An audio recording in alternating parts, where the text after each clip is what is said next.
Hi guys! Magandang umaga po sa inyong lahat. Ako po ulit si Doris Nazaire. Ayan. And for today's vlog,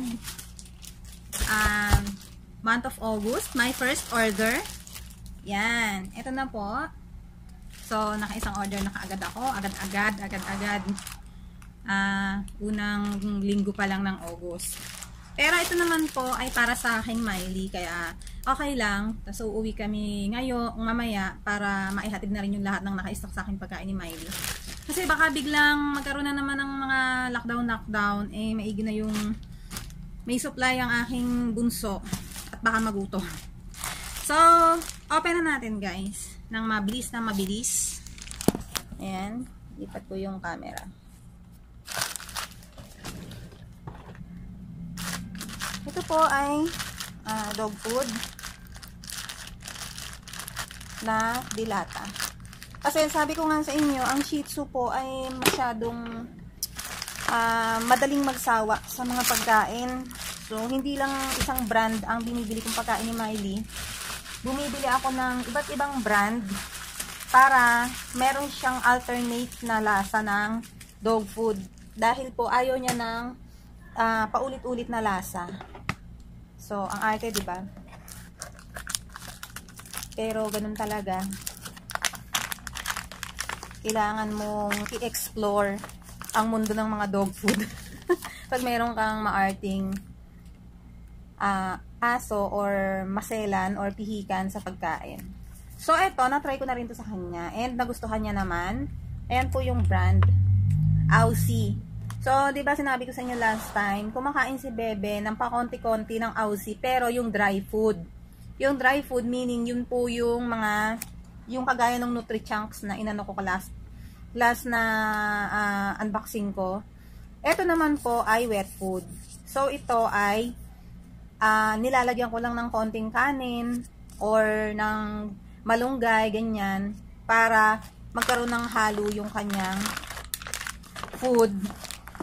Tapos, ilalagay ko lang to sa container, sa plastic na container, kasi hindi niya naman po kayang ubusin to ng isang araw. Ito ay umaabot sa kanya ng 4 days halos. Pero hindi palagi ha. Yung sabi ko nga sa inyo, ina-alternate ko yan. Halimbawa, meron din akong isang bukas na ganito na pedigree naman, ganon. Ganon po, para po hindi sumawa yung aking aso. So, umorder po ako ng 2 lata niyan. Just to make sure na hindi ako mauubusan. At saka yun nga, para umabot ako dun sa sa free shipping. Yan. Ito pong 2 to ay salmon. So, mas gusto niya yung lasa ng salmon eh. Kaya, 2 lata ko na. Tapos, ito pong isa ay chicken. Chicken siya. Ayan. Ganda ng packaging ni seller, naka-box. Kahit puro dilata yung order ko. Tapos, humingit po ako ng isang, hindi ko alam ang pangalan, pero ito po. Japanese character ba to or Chinese character, yan.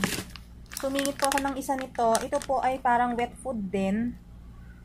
Pwede na rin pang alternate. Kaya, ipapatry ko kay Bebe. First time ko pong nag-order nito. Meron siyang mga sachet sa loob. 3 piraso. So, 3 piraso po to. Kaga siguro ng mga binibili kong gano'n na tigta 35 pesos. Tapos, ang expiry date niya naman ay, next year pa. Pero hindi na to aabutin ng next year sa akin. Kasi nga, mamaya pag uwi ko, papatikim ko na kagad to sa kanya. Ito namang mga dilata ay 2023 pa po. 2023. So, walang problema kahit na medyo hindi ka agad makain ni Miley. Ayan. Thank you seller dahil maganda yung matagal pa yung yung expiry date ng mga binigay mo sa akin. So, ayan guys, yung mga aso nyo, kung mapipili po, wag po kayong mag-stick sa isang pagkain lang. Try nyo pong bilhan siya ng mga assorted na dog food. Kasi kami, ganun ang ginagawa namin. Ako ganun ang ginagawa ko.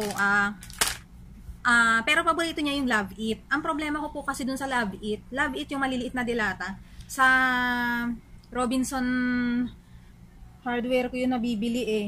Ano nga pangalan ng hardware ng Robinson? Basta yun po. Doon ko yung nabibili, yung mga dilatang ganoon.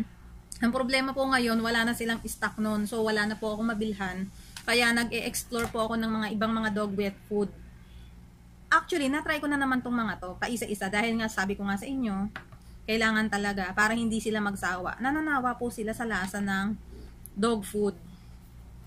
Kaya pati sa treats, nag-iiba-iba rin ako kasi nagsasawa din po sila sa treats. So far, nakapag-try na ako ng ano nito, maraming brand na. Kinakain niya naman as long as hindi sunod-sunod yung pagpapakain mo ng isang klase lang. So sa rep po namin, meron po kaming mga container na mga 3 klase na ganito. Yun po yung ina-alternate namin. Breakfast, tapos halimbawa ito ay pang lunch, tapos ito po ay pang dinner. Ganun po ang ginagawa namin. So ayun lang guys, sana nakatulong yung tips ko sa inyo para sa mga masiselan at sa mga pihikan yung aso. Dahil ako po, yung aso ko po napakapihikan din. So ayun lang guys, thank you so much po ulit sa pag-support sa aking mga videos. At ako po ulit si Doris Nasaire. Hanggang sa susunod, bye!